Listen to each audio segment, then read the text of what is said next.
का चिल्लात रहो का गोदत रहो? अरे भौजाई गोदाना गोदतानी। अच्छा अच्छा गोदना गोदत रहो। हाँ कई प्रकार का गोदीला। हाँ ना जैसन जैसन कहल जाला वैसन वैसन बनावे। एकदम ना गोदी दे। कैसे मानी? सुना हमार बात। अच्छा अरे जहाँ काबू छापी देबो बुझा तारू। हाँ हाँ हाँ जहाँ काबू छापी देबो हाथ पर निशाना गोदवाला ना हो। बड़ा छतिया रे।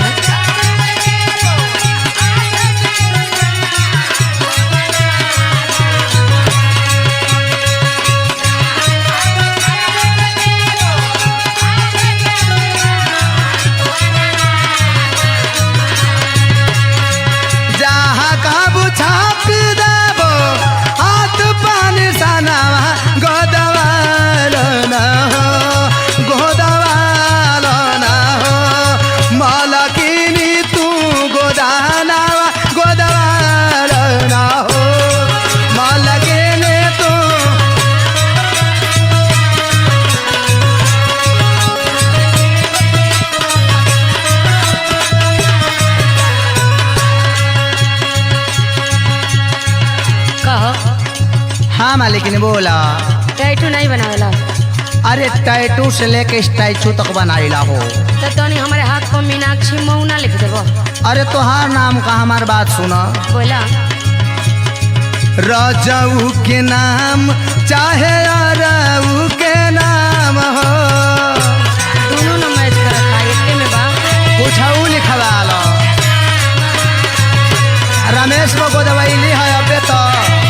अच्छा गुलशनो बोली खवैली है। बढ़िया ही को बड़ा सुघर लागी ढेर ले तनई के दाम हो।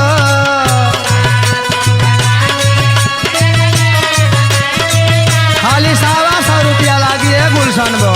अच्छा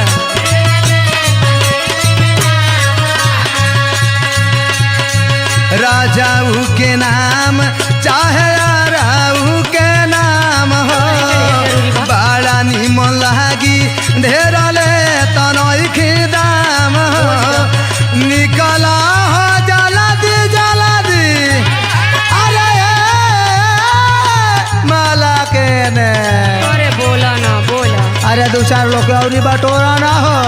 अरे ऐसा ही चिल्लाइबा तो खुदे लोग आ जाए। अरे जोरे ला जावा तनी गाँव में घूम के खबर दे दे रे। हरिया लेला पीटा पीटा।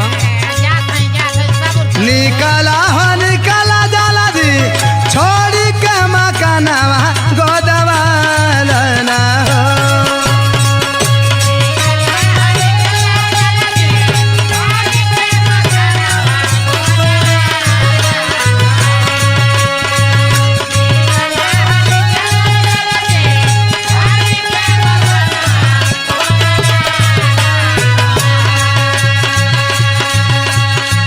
निकला हो निकला जल्दी छोड़ी के मकानवा गोदवाला ना हो।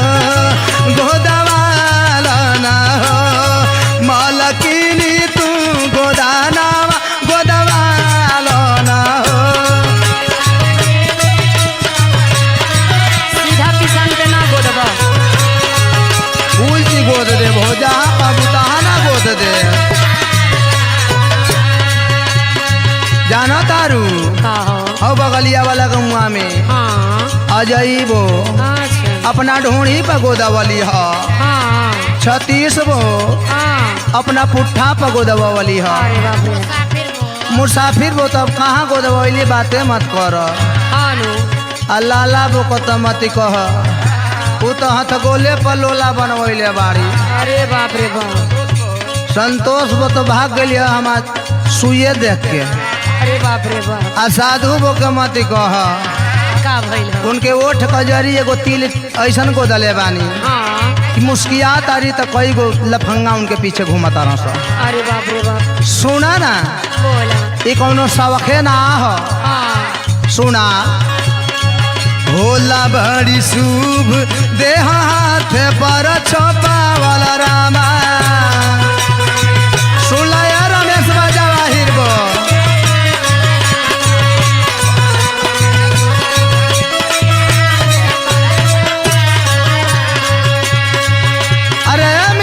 बुची वहाँ कहाँ खड़ा बारू आवा ना जरी हो तो का करी हम हो सुना बोला होला बड़ी शुभ देह हाथ पर छप